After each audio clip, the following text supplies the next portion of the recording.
melanoma. What's melanoma? Melanoma is a skin cancer. So that's the big risk. That's the big risk that everybody's concerned about. You go out into the sun and you're going to get skin cancer. And he was able to show in that study, this was like 400,000 people in this study, UK Biobank study, Richard Weller.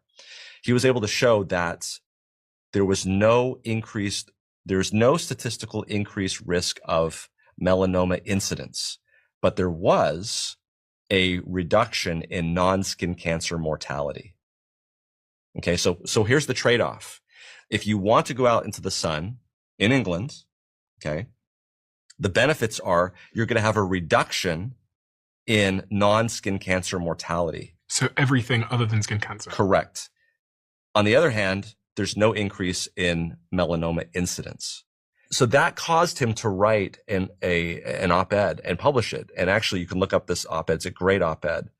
Published in in the Journal of Investigative Dermatology called Sunlight, Time for a Rethink, where he goes through the arguments. And he's actually shown, and there's been a number of changes that people are making around the globe. So public health organizations that are saying now, before we have said that, the sun is a deadly laser and you should avoid it at all costs.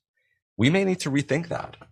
So are you telling me that essentially 15 minutes in the sun every day turns on a switch in my body that improves my mitochondrial function, which is going to impact a variety of different parts of my health? Is that essentially what you're saying? Essentially, yes.